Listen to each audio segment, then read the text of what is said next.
Some school principals might be messing with a long-standing recess tradition. A new survey shows many are thinking about putting kids on the playground before lunch instead of after to help boost appetites, reduce food waste, and even improve students' behavior and attention. A lot of educators say, though, that scheduling and staffing issues could make the change difficult. Hi, everyone, and thank you for waking up with us on this Wednesday morning. I'm Jordan Schreier here with Lisa Bedell, and we're just getting started with your news and weather to the top of the hour to help you plan your day.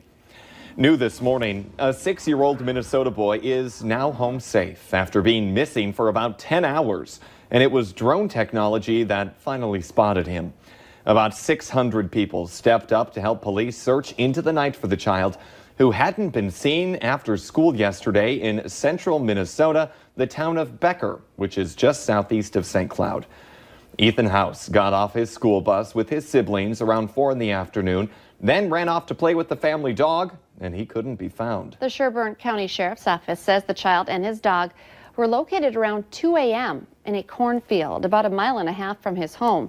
It was a volunteer using a drone that spotted him. Ethan was taken to the hospital to be checked out. The county sheriff says without that drone, Ethan might not have been found. Police are also still looking for help locating a Moorhead runaway who's been gone for 3 weeks now. They believe 13-year-old Joshua Newmeyer is still in the Fargo-Moorhead area. He's about 5'7", 100 to 120 pounds, brown hair, brown eyes. His picture's up on your screen right now. Call police if you know anything about where he could be. It's now 8 minutes before 7. Let's get a check of our Wednesday morning forecast with Lisa Green.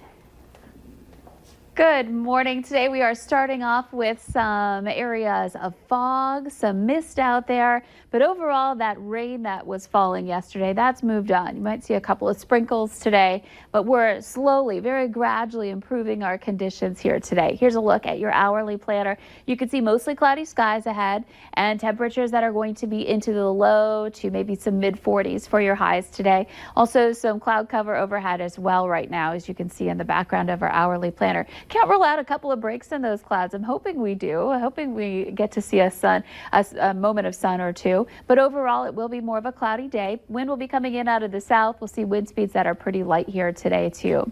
Your visibility, we're down to 0 in Langdon. We've been there for some time now, so some dense fog affecting you. Hallock also at 1 mile, so some low visibility in that region. And then heading farther south and east, there are other places with some lowering, not quite as bad, but it's a sign that we've got some moisture out there and that we might be dealing with some more fog and mist in some of those areas too. So today, looking quiet, the radar at least not detecting any of that mist that we have, but there is a clipper or a system that's going to move by just to the north of us that might bring us a few areas of sprinkles up in the northern valley, especially today. Temperatures into the 30s. You'll need that coat today again. 37 degrees in Fargo, 36 in Grand Forks. The wind is very light. And a quick look at your hour-by-hour planner. Again, some breaks in the clouds this morning, but overall mostly cloudy with a few flecks of green and blue showing up on the map, indicating that potential for a few sprinkles heading into the day. And temperatures again back into the 40s. Tonight, changes start to happen. We see these clouds clear out, the wind out of the southeast now. It picks up and it's going to keep our temperatures from dropping too much overnight, and will continue ushering in some warmer air for the rest of the week. So tomorrow into the 50s, and then into Friday we'll hit the 60s and set us up for a pretty nice weekend ahead. And now for a look at traffic, here's the Valley Today's Devin Fry with traffic on the move.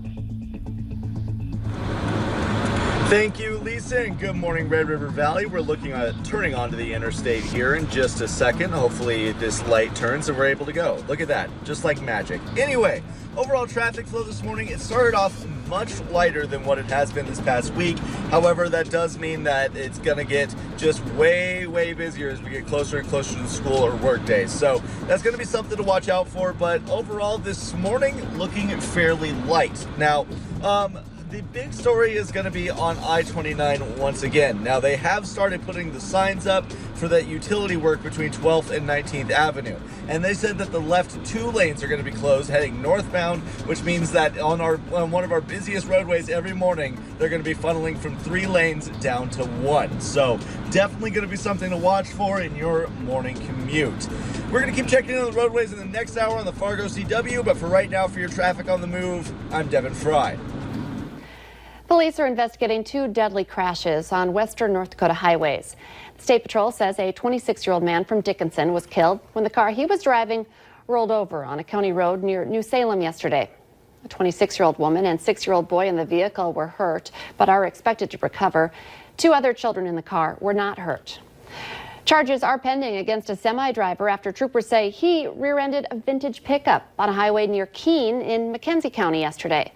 The 88-year-old man in the pickup died. He was from Newtown, North Dakota. This warning comes from the Clay County area, but the trouble could really be most anywhere in the valley because of all the rain that we've had. The sheriff is urging drivers to use extreme caution on gravel roads because unprecedented wet fall conditions are soaking them and making them slippery and dangerous. In Clay County, maintenance has been minimal because of that heavy rain and our snow. Fall flooding is threatening Valley City, where a flood emergency is now in place. NewsDakota.com is reporting that the city is preparing for river levels of more than 16 feet. Compare that to the major floods of 2009 and 2011, when the Cheyenne swelled to about 20 feet.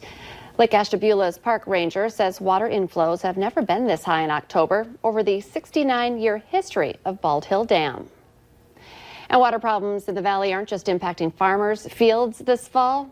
Check this out. There's a Fargo football team that's only been able to play at home once this season. Water at Oak Grove in North Fargo is something they've seen before, but it's usually in the spring. But this is a new one. Oak Grove's athletic director says water is about 4 feet deep and it's getting deeper. There is a new idea on how to attack school lunch debt at Fargo Public Schools. The plan would have the district pulling money from the state's legacy fund.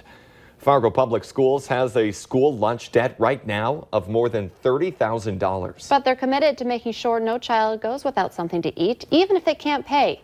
When local families in either Fargo or Moorhead aren't able to pay, the district sends the case to debt collections. Other districts rely on donations. Halloween is now just a couple of weeks away, and if you don't have your costume yet, we can help you out this morning. The Valley Today's Abby Furchner has been trying on some costumes herself and joins us with ideas for the whole family. Good morning, Abby. Good morning, Lisa and Jordan. This next kind of group theme costume we're doing really is so much fun for the entire family to get behind, like you just said, Jordan, because you can't go wrong with being a food group. Honestly, I think this is just so much fun. I'm here with Jessica, Joseph, and Katie.